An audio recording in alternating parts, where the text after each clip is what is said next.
పరిశుద్ధ గ్రంథంలో నుంచి ఈ దినంకి ఏర్పాటు చేయబడిన వాక్య భాగము లూకాసు వార్త 6వ అధ్యాయం 46 నుంచి 48వ వచనం వరకు మనం చదువుకుందాం. 46 నుంచి 48 వరకు. నేను చెప్పు మాటల ప్రకారము మీరు చేయక ప్రభువా ప్రభువా అని నన్ను పిలుచుట ఎందుకు? నా యొద్దకు వచ్చి నా మాటలు విని వాటి చొప్పున చేయు ప్రతి వాడును ఎవని పోలి ఉండునో మీకు తెలియజేతును. వాడు ఇల్లు కట్టవలనని ఉండి లోతుగా త్రవ్వి బండ మీద పునాది వేసిన వాని పోలి ఉండును.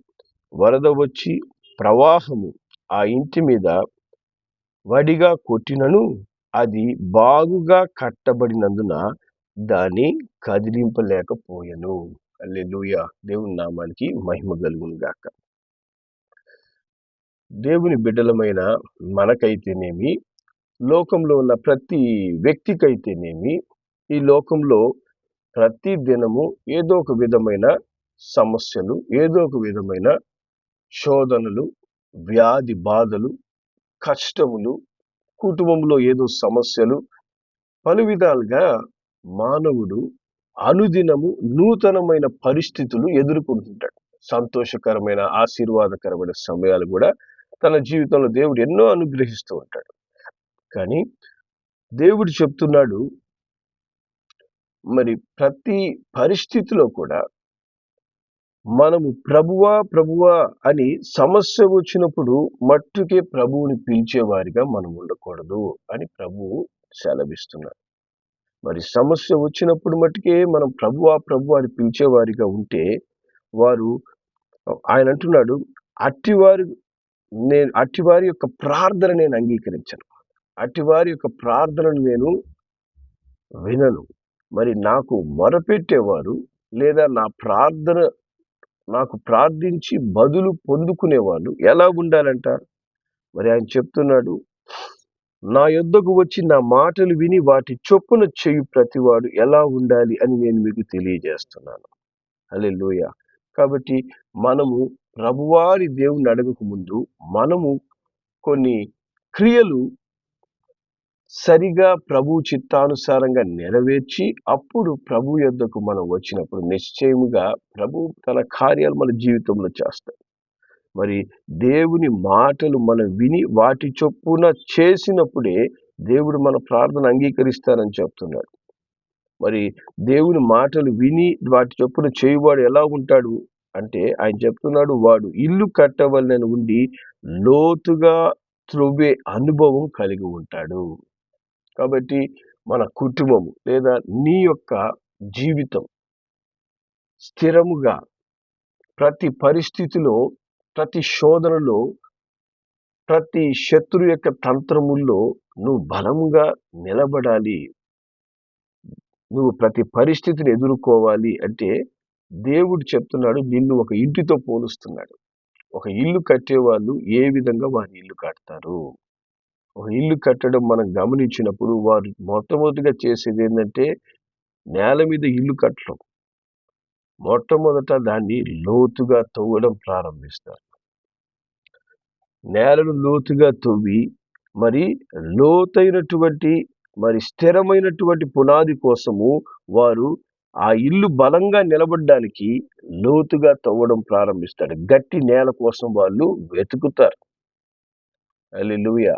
అదే విధంగా నా జీవితంలో కూడా లోతైనటువంటి అనుభవం, లోతుగా ప్రభువుతో సహవాసం అనేది మనకు ప్రతిదినం అవసరము.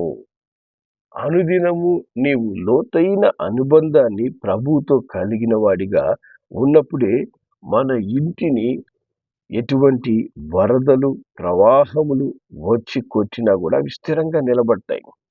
మరి పై సహవాసం, పై అనుబంధం దేవునితో మనం కలిగి ఉన్నప్పుడు మరి దేవుని జ్ఞానం కలిగి మనం పరిస్థితులు ఎదిరించలేము. నీకు దేవుని జ్ఞానం కావాలి అన్నప్పుడు మనము దేవునితో లోతైన సహవాసము కలిగి ఉండాలి. ఎఫెసీయులకు రాసిన పత్రిక 3వ అధ్యాయము 14 నుంచి 19 వచనం వరకు మనం చదివితే ఇక్కడ వాక్యం చెప్తుంది, ఈ హేతువు చేత పరలోకమందును భూమి మీదను ఉన్న ప్రతి కుటుంబం ఏ తండ్రిని బట్టి కుటుంబం అని పిలువబడుచున్నదో ఆ తండ్రి ఎదుట నేను మోకాళ్ళుని మీరు అంతరంగ పురుషుని యందు శక్తి కలిగి ఆయన ఆత్మ వలన బలపరచబడినట్లు క్రీస్తు మీ హృదయములలో విశ్వాసము ద్వారా నివసించున్నట్లుగాను తన మహిమైశ్వర్యము చొప్పున మీకు దయచేయవలనని మీరు దేవుని సంపూర్ణత యందు పూర్ణులగునట్లుగా ప్రేమ యందు వేరుపారి స్థిరపడి సమస్త పరిశుద్ధులతో కూడా దాని వెడల్పు, పొడుగు, లోతు, ఎత్తు ఎంతో గ్రహించుకొనుటకు జ్ఞానమునకు మించిన క్రీస్తు ప్రేమను తెలుసుకొనుచునకు తగిన శక్తి గలవారు కావాలని ప్రార్థన చేయుచున్నాను. హల్లెలూయా. కాబట్టి చూసారా, ప్రతి కుటుంబం, భూమి మీద ఉన్నటువంటి ప్రతి కుటుంబం, నా కుటుంబం అనే కాదు, మీ అందరి కుటుంబాలు, ప్రతి కుటుంబము, మనకందరికీ ఒక కుటుంబం ఉంది. ఏ కుటుంబము? దేవుని కుటుంబం. ఈ కుటుంబాలన్నీ భూమి మీద ఆయా ప్రాంతాల్లో నివసిస్తున్నాయి, కానీ మనమందరం కూడా దేవుని కుటుంబమై ఉన్నాం. మనందరికీ తండ్రి ఒకటే, ఆయనే పరలోకమందున్న మన తండ్రి. మనం ఆ తండ్రి కుటుంబముగా ఈ లోకంలో కుటుంబాలుగా మనం జీవిస్తున్నాం. ఈ కుటుంబాలమైన మనం అందరం కూడా ఏం చేయాలంట, మనము దినదినము అంతరంగ పురుషుని యందు శక్తి పొందుకోవాలి. అంటే ఏంటి? ఆత్మ సంబంధముగా కూడా మనం ఎదగడానికి ప్రయత్నం చేయాలి. ఆత్మలో ఎదిగేందుకు నీ అంతరంగ అయినటువంటి నిజమైన నీ ఆత్మకు ఆహారాన్ని, ఆత్మ ద్వారా దేవునితో నీ సహవాసాన్ని నువ్వు సరిచేసుకుంటూ అనుదినము నువ్వు ఎదిగినప్పుడు నువ్వు విశ్వాసంలో బలపడతావు, నువ్వు ప్రార్థనా జీవితంలో స్థిరపడతావు, నువ్వు పరిశుద్ధులతో సహవాసము కలిగి ఉంటావు, దేవుని సంఘముతో నువ్వు అంటుకట్టబడి ఫలించడం ప్రారంభిస్తావు. ఇటు అనుభవాలన్నీ కూడా ప్రతి కుటుంబానికి ఉండాలి. ప్రతి కుటుంబము అనుదినము ఈ విధమైనటువంటి ప్రభు యొక్క సంఘంతో అంటుకట్టబడే అనుభవాల్లో నువ్వు ఎప్పుడైతే ఎదుగుతూ ఉంటావో, నువ్వు దేవుని యొక్క ప్రేమను, దేవుడు నీ పట్ల, నీ కుటుంబం పట్ల కలిగిన ప్రణాళికను నువ్వు గ్రహించడం ప్రారంభిస్తావు. దాని యొక్క ఎత్తు, మరి వెడల్పు, మరి లోతు, పొడుగు నువ్వు తెలుసుకోవడానికి దేవుడు నీకు ఆ కృపనిస్తాడు. ఎప్పుడైతే నువ్వు దేవుని చిత్తాన్ని గ్రహించడం ప్రారంభిస్తావో, దేవునిని అర్థం చేసుకోవడం ప్రారంభిస్తావో, దేవునితో నీకున్నటువంటి సంబంధం ఎటువంటిదో నువ్వు ఎరగడం ప్రారంభిస్తావో, నీవు ఆ స్థిరమైనటువంటి సహవాసములో నువ్వు ఫలించడం ప్రారంభిస్తావు. హల్లెలూయా. అందుకే ఒక ఇల్లు కట్టేటప్పుడు లోతుగా తవ్వుతారంట. మనకు పై అనుబంధం దేవునితో ఉన్నప్పుడు మనం దేవుని యొక్క ఉన్నతమైన ఆశీర్వాదాలు అనుభవించలేము, లేదా దేవుని యొక్క అద్భుతమైన కంచెను మనము పొందుకోలేము. అనుదినము నువ్వు దేవునితో లోతైన సహవాసములో ఎదగాలి. లోతైన సహవాసములో ఎదుగుటకు నువ్వు స్థిరమైన ప్రార్థనా జీవితాన్ని, క్రమమైన వాక్య ధ్యానాన్ని, క్రమముగా సంఘముతో అంటుకట్టబడి నడిచే అనుభవాలని, పరిశుద్ధులతో దైవజనులతో కలిసి నడిచే అనుభవంలో నువ్వేం చేయాలి? అనుదినం నిన్ను నువ్వు కట్టుకోవాలి, నువ్వు నడవాలి. వేరే వాళ్ళు ప్రతిరోజు నీతో చెప్తే నడవడం కాదు, నిన్ను నువ్వు నడిపించుకోవాలి. నేను, నా కుటుంబము వచ్చే ప్రతి వరద, ప్రతి విధమైనటువంటి శోధన నుంచి మేము తప్పించబడాలి అంటే ఇట్టి అనుభవంలో నా కుటుంబము నిలబడాలి అని ప్రతి దినము నువ్వు నీ జీవితాన్ని ప్రభువుని ఎరిగేందుకు నీవు కట్టుకోవడం ప్రారంభించావు. హల్లెలూయా. ఆ విధంగా లోతైన అనుభవాల్లో నువ్వు నడుస్తూ ఉన్నప్పుడు దేవుని గురించి నువ్వు ఇంకా అర్థం చేసుకుంటావు. దేవుడు ఎవరై ఉన్నాడనేది నువ్వు గ్రహిస్తావు. అందుకే తీతుకు రాసిన పత్రిక 1వ అధ్యాయం, తీతుకు రాసిన పత్రిక 1వ అధ్యాయము 16వ వచనం చెప్తుంది ఇక్కడ, దేవుని ఎరుగుదుమని వారు చెప్పుకొందురు గాని అసహ్యులను అవిధేయులను ప్రతి సత్కార్యము విషయములో భ్రష్టులై ఉండి తమ క్రియల వలన ఆయనను ఎరగము అన్నట్టున్నారంట. చాలా మంది ఎలా ఉంటున్నారంటే, దేవుడు యేసయ్య తెలుసా? యేసయ్య తెలుసు. దేవునితో నీకు సహవాసం ఉందా అన్నప్పుడు, సహవాసమా అంటే ఏంటి అంటారు. యేసయ్య తెలుసు, యేసయ్య తెలుసు, యేసయ్య స్తోత్రం. యేసయ్య తెలుసు, యేసయ్య స్తోత్రం అంటే అన్యులకు కూడా యేసయ్య తెలుసు. యేసయ్య ఒక దేవుడని అనుకుంటారు వాళ్ళు కూడా. కానీ నీకు అన్యులకి తేడా ఉండాలి. మనము దేవునిని నిజముగా ఎరగాలి. దేవునితో లోతైన అనుబంధం కలిగి ఉండాలి. దేవునితో సహవాసం కలిగి ఉండాలి. యేసు ఎవరో నువ్వు ప్రత్యక్షమైనటువంటి అనుభవాలతో ప్రభువుతో నీ యొక్క అనుభవాలు పంచుకునే విధంగా ఆయన నీతో మాట్లాడే అనుభవాల్లో నువ్వు ఎదగాలి. అట్లా ఎదిగే అనుభవం లేనప్పుడు ఎలా ఉంటారంట, దేవుని ఎరుగుదమని చెప్పుకుంటారు కానీ అసహ్యులు అవిధేయులుగా వాళ్ళ క్రియలు ఉంటాయి. వాళ్ళ క్రియలు ఎలా ఉంటాయి?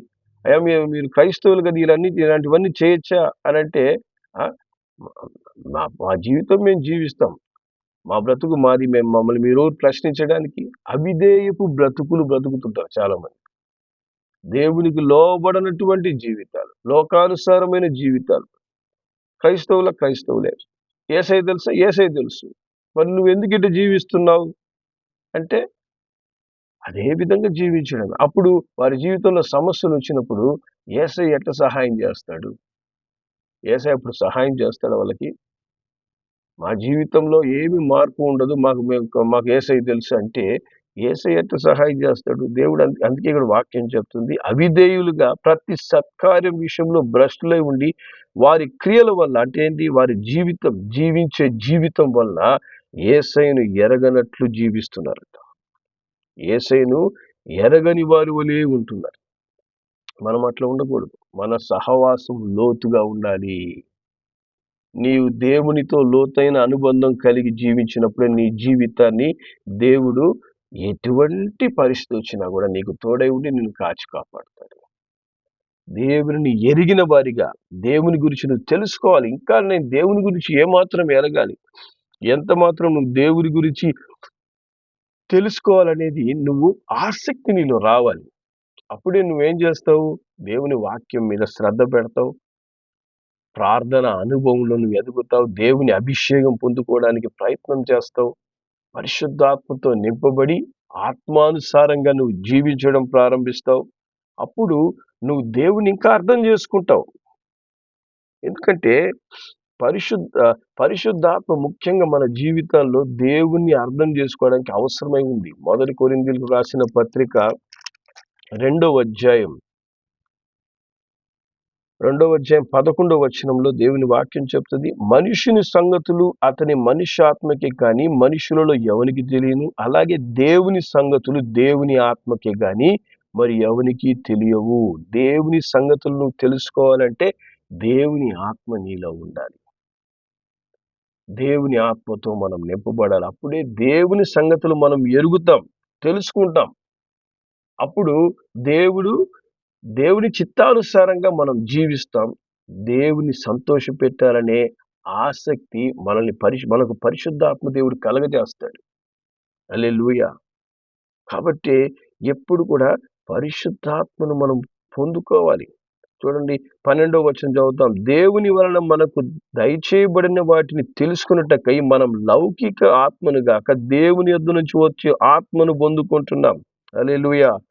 దేవుడు తన ఆత్మను మనకి ఎందుకు ఇస్తాడంటే దేవుని ఎరగడానికి, దేవుని మనం ఇంకా లోతుగా తెలుసుకోవడానికి మనకు దేవుని ఆత్మ కావాలి, పరిశుద్ధాత్మ కావాలి. ఆ పరిశుద్ధాత్మ దేవుడే దేవుని నీకు ఇంకా క్లియర్గా అర్థమయ్యేటట్టు వివరించి చెప్తాడు.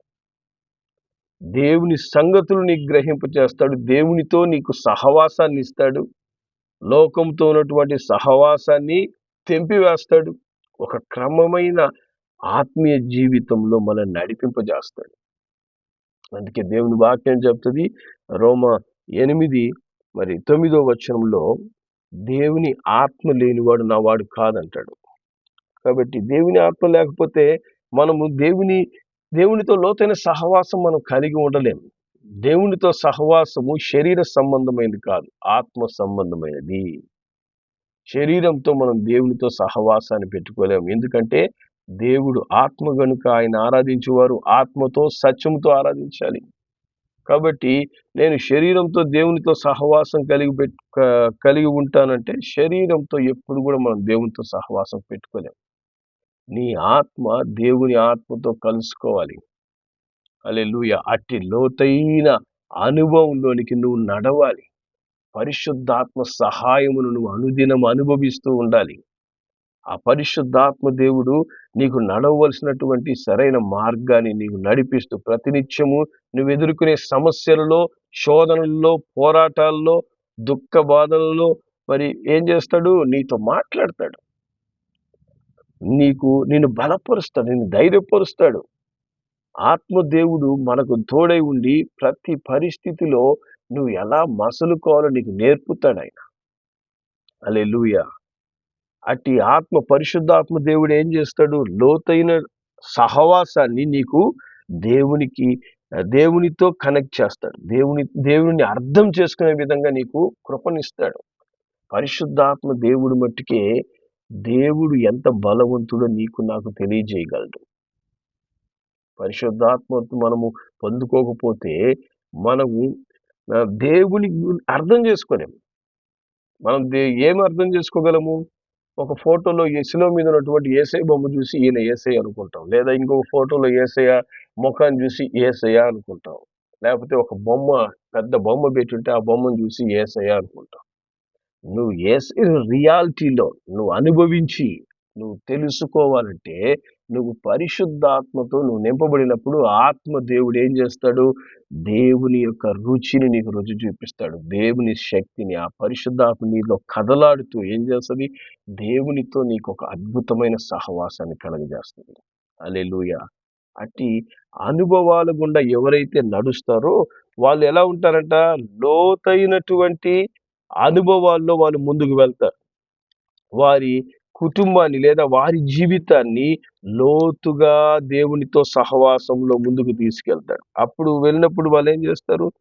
అటు లోతుగా త్రవ్వి మరి లూకా సువార్త 6వ అధ్యాయం 48వ వచనం చెప్పినట్లు బండ మీద పునాది వేసుకుంటారంట. వాళ్ళు ఏం చేస్తారు? దేవునితో ఇట్టి సహవాసం కలిగినప్పుడు బండ మీద పునాది వేసుకుంటారు. దేవుని వాక్యం చెప్తుంది. 1 కొరింథీ 10వ అధ్యాయము 4వ వచనంలో అందరూ ఆత్మ సంబంధమైన ఒకే పానం చేసిరి, ఏలయనగా తమ్మును వెంబడించిన ఆత్మ సంబంధమైన బండలోని త్రాగిరి, ఆ బండ క్రీస్తే. హల్లెలూయా. కాబట్టి మరి ఆ బండ అయినటువంటి క్రీస్తు మీద వీరు లోతైనటువంటి అనుభవాలతో, లోతైనటువంటి ఆత్మ సంబంధమైన అనుభవాలతో వీళ్ళు క్రీస్తు అనే బండ మీద వారి జీవితాన్ని కడతారు. క్రీస్తు మీద వారి జీవితాలను నడిపించుకుంటారు. అంటే క్రీస్తు మీద అంటే ఏంటి? క్రీస్తు మీద నిలబడ్డమని కాదు, క్రీస్తు యొక్క నడిపింపు, యేసయ్య యొక్క నడిపింపు. యేసయ్యే మన జీవితానికి మరి పునాదిగా నిలబడుతూ మనల్ని ప్రతి క్షణము నడిపిస్తాడు. ఆ బండ మీద మనము పునాది వేసుకోవాలంట, స్థిరమైనటువంటి పునాది. స్థిరమైన పునాది ఎవరు? క్రీస్తే మనకు స్థిరమైన పునాది అయి ఉన్నాడని మరి 1 కొరింథీ 3వ అధ్యాయము మరి 11వ వచనంలో దేవుని వాక్యం చెప్తుంది. వేయబడినది తప్ప మరి యొక్క పునాది ఎవడు వేయనరడు, ఆ పునాది యేసుక్రీస్తే. హల్లెలూయా. దేవుని నామానికి మహిమ కలుగును గాక. మన పునాది ఎవరై ఉండాలి? యేసుక్రీస్తు. నీ జీవితానికి ఎవరు పునాది? ఏ బండ మీద నీ జీవితాన్ని కట్టుకున్నావు? నీ కుటుంబాన్ని కడుతున్నావు. దినమంతా లోకంలోనే బ్రతుకుతున్నందువల్ల మన పునాదులు కదిలిపోతాయి. మన పునాదులు కదిలిపోయినాయి అంటే మనము బండ మీద సరిగా మన జీవితాన్ని కట్టుకోవడం లేదంటే ఆ ఇంటి మీదకి ఏమొస్తుంది? వరద ప్రవాహం వచ్చినప్పుడు అది కదల్చబడతాయి. ఆ పాటు ఎంతో భయంకరమైనదంటది. నువ్వు క్రీస్తు అనే బండ మీద నీ పునాదిని స్థిరంగా కట్టుకుంటూ లోతుగా దేవునితో నువ్వు సహవాసం కలిగి ఎదుగుతూ ఉంటే అప్పుడేమవుతుందంట? 48వ వచనం లూకా 6:48 చెప్తుంది. ఇక్కడ వరద వచ్చి ప్రవాహము ఆ ఇంటి మీద వడిగా కొట్టినను అది బాగుగా కట్టబడినందున దాని కదిలింప లేకపోయెను. హల్లెలూయా. బాగుగా కట్టబడినందున అంటే ఏంటి? కింద దానికి వివరణ ఇస్తుంది. దాని పునాది బండ మీద వేయబడెను. హల్లెలూయా. అది చాలా ముఖ్యం. నీ పునాది క్రీస్తు అనే బండ మీద, నీ జీవితానికి పునాది బండ ఎప్పుడైతే యేసు అయి ఉంటాడో, ఆ యేసు నీ పునాది బండ అవ్వాలంటే ఏం చేయాలి? మనము లోతైన దేవుని సహవాసం కలిగి ఉండాలి. పై సహవాసాలు అంటే ఏంటి? మనం అప్పుడప్పుడు దేవుని జ్ఞాపకం వచ్చినప్పుడు ప్రభువా ప్రభువా అనడం అనమాట. అట్టి ప్రభువా ప్రభువా అంటే దేవుడు ఆ ప్రార్థనలు ఆలోచించను అంటున్నాడు. ఆ ప్రార్థన నేను వినను అంటున్నాడు. నువ్వు లోతైన దేవుని సహవాసం కలిగి నీ అంతరంగ పురుషుల్లో నువ్వు శక్తి పొందుకొని విశ్వాసంలో స్థిరంగా నిలబడి పరిశుద్ధతలో నీ యొక్క సహవాసాన్ని పెంచుకొని నువ్వు ఎప్పుడైతే ఒక ఆత్మ సంబంధమైన అనుభవాల్లో నీ జీవితాన్ని, నీ కుటుంబాన్ని ప్రతి దినం కట్టుకోవాలి. ఈరోజు కట్టుకున్నాను, మళ్ళా రేపటి దినమున నా ఆత్మీయ జీవితం సంగతి నేను ఆలోచించడానికి నాకు సమయం లేదని కాదు. ప్రతి దినం నువ్వు నీ పునాది స్థిరంగా ఉందా లేదా అనేది నువ్వు గమనించుకోవాలి. హల్లెలూయా. గమనించుకొని ఎప్పుడైతే ప్రతి దినం నువ్వు ప్రభువుతో అంటుకట్టబడి ఉంటావో నీ పునాది స్థిరంగా ఉంటది. మరి నువ్వు బండ మీద, క్రీస్తు అనే బండ మీద నీ విశ్వాసమును నువ్వు నిలబెట్టుకొని ఉంటావు. అప్పుడు నీ జీవితంలో ఎట్టి వరదలు వచ్చినా, ఎటువంటి ప్రవాహం వలె సమస్యలు నీ జీవితం మీద కొట్టుకొని వచ్చినా ప్రభువు ప్రతి పరిస్థితులు నీకు తోడై ఉంటాడు. నీతిమంతులకు కలుగు ఆపదలు అనేకములు, కానీ దేవుడు వాటన్నిటి నుంచి కూడా మనం తప్పిస్తాడని చెప్పి దేవుని వాక్యం చెప్తాడు. హల్లెలూయా. మనకి ఈ లోకంలో ప్రతిదినం ఒక ప్రవాహం వంటి పరిస్థితి మనం ఎదుర్కొంటుంటాం. మరి ఈ ప్రవాహములన్నీ కూడా మనల్ని తాకకుండా మనల్ని దాటిపోవాలంటే నువ్వు దేవునితో లోతైన సహవాసం, దేవుని అర్థం చేసుకోవడానికి ప్రభువుతో సమయం గడపాలి. దేవుని వాక్యం చదివేందుకు, ధ్యానించేందుకు సమయం తీసుకోవాలి. నువ్వు ప్రార్థనతో దినాన్ని ప్రారంభించి సమయం దొరికినప్పుడల్లా ప్రభువుతో మాట్లాడే అనుభవంలో నువ్వు ఎదగాలి. పరిశుద్ధులతో ప్రతి విషయంలో నువ్వేం చేయాలి? ఒక సహవాసం కలిగి వారికి మీరు తెలియపరిచినప్పుడు వాళ్ళు కూడా మీ కొరకు ప్రార్థన చేస్తారు. సో అటువంటి ఒక ఆత్మ సంబంధమైన కంచెలో ప్రభువుతో, పరిశుద్ధులతో నీ సహవాసాన్ని నువ్వు స్థిరపరుచుకుంటూ ఉన్నప్పుడు నీ జీవితాన్ని దేవుడు ఏం చేస్తాడు? బండ మీద పునాది వేసినట్లు కడతాడు. నీ కుటుంబమును బండ మీద వేసిన పునాది వలె నిర్మిస్తాడు. అప్పుడు వరదలు రావని కాదు, వరదలు వస్తాయి. మరి ప్రవాహం వలె సమస్యలు కొడతాయి. కానీ ఆ పునాది బలంగా ఉన్నందువల్ల కదల్చబడలేదు. కానీ ఎప్పుడైతే దేవుని మాట వినకుండా, పునాది సరిగా వేయకుండా పైన మరి ఆత్మీయ స్థితి కలిగి మరి పైన ఇల్లు కట్టుకునేటువంటి అనుభవం కలిగిన వారికి కూడా వరదలు, ప్రవాహాలు వచ్చి కొట్టగానే ఏమవుతుందంట? వెంటనే కూలిపోయింది. చాలా మంది జీవితాలు అట్లా ఉంటాయి. సడన్ గా టపక్కన పడిపోతుంటారు ఆత్మీయ స్థితిలో. మళ్ళా తిరిగి కట్టుకోవడానికి చాలా సమయం పడుతుంటది. ఆత్మీయ జీవితంలో పడడము లేయడం. ఎందుకంటే పునాది సరిగా లేదు. ప్రభువుతో సరైన సహవాసం లేదు. ఆత్మీయ జీవితాన్ని సరిగా కట్టుకోరు. కాబట్టి పడిపోతుంటారు. మళ్ళా ప్రభువా అని చెప్పి పడిపోయిన తర్వాత, సమస్యలు కూరుకుపోయిన తర్వాత మళ్ళా ప్రభువుని పట్టుకుంటుంటారు. లేదు, మన జీవితం దినదినానికి లోతైనటువంటి అనుభవాలలో ప్రభువు వెంట నడవాలి. ఆత్మ సంబంధమైన పరిశుద్ధులతో సహవాసం ఉండాలి. సంఘముతో మనం అంటుకట్టబడాలి. ప్రతి దినము మన క్రీస్తు అనే బండ మీద మన జీవితాన్ని నిర్మించుకుంటూ నడిచినప్పుడు ఈ లోకంలో మనం ఎదుర్కొనే ప్రతి పరిస్థితిలో ప్రభువు తోడై ఉండి మనలను, మన కుటుంబాలని కాచి కాపాడి ఆశీర్వదిస్తాడు. అట్టి క్షేమకరమైన, ఆశీర్వాదకరమైన అనుభవాల్లో ప్రభు మన జీవితాలు నడిపించునుగాక. ప్రార్థన చేస్తాం. ప్రేమగల మా తండ్రి, నీకు వందనాలు, స్తోత్రములయ్యా. ఇదిగో తండ్రి, మా జీవితం అనే ఇల్లు లోతుగా ప్రభువుతో సహవాసము కలిగి, నైనా తండ్రి, క్రీస్తు అనే బండ మీద నైనా మా పునాది స్థిరంగా మేము వేసుకోవాలని మీరు మాట్లాడుతున్నారు తండ్రి. తండ్రి, ఈ లోకంలో దేవుని బిడ్డలు అతి సరైన పునాది లేనందువల్ల నైనా తండ్రి, వారి జీవితంలో ఎదుర్కొనే శోధనలు, వారి జీవితంలో ఎదుర్కొనేటువంటి పోరాటాల్లో నైనా అని ఆత్మీయ జీవితంలో పడిపోయే స్థితి, నైనా ఆత్మీయ జీవితంలో కృంగిపోయే పరిస్థితులు దుష్టుడు కలగజేస్తూ అనేక మంది నైనా కృంగిపోయిన వారిగా, నలిగిపోయిన వారిగా ఉంటున్నారు తండ్రి. అటువంటి స్థితులు మా జీవితంలో కలగకుండా నైనా మేము మాకు లోతైనటువంటి సహవాసం ప్రభువుతో కలిగి ఉండేందుకు కృప దయచేయండి. యేసు తెలుసు అని కాదు నైనా, యేసు గురించి ఎంతవరకు మేము అర్థం చేసుకున్నాం, యేసయ్యతో ఎటువంటి ఆత్మ సంబంధమైన అనుభవం ఉంది, ప్రభువుతో కలిసి నడిచే అనుభవాలు, ప్రభువు యొక్క మాటలు స్వరము వినే అనుభవాలు, ప్రభువు నడిపిస్తూ ఉండగా ప్రభు వెంట నడిచే అనుభవాల్లో నైనా మమ్మల్ని మేము బలపరుచుకునేందుకు సహాయం చేయండి. అట్టి నైనా లోతైన అనుభవాలతో బండ మీద పునాది కట్టుకొని నైనా తండ్రి, ఎటువంటి శోధన వచ్చినా, ఎటువంటి పోరాటాలు వచ్చినా అన్నిటిలో కూడా స్థిరంగా నిలబడి అయినా ప్రభు ఇచ్చే జయమును బట్టి ప్రభువును స్తుతిస్తూ మమ్మను, మా కుటుంబాలను ఆయన నీ యొక్క మార్గంలో నడిపించుకునే భాగ్యం దయచేయమని యేసు నామములో ప్రార్థిస్తున్నాము తండ్రి. ఆమేన్.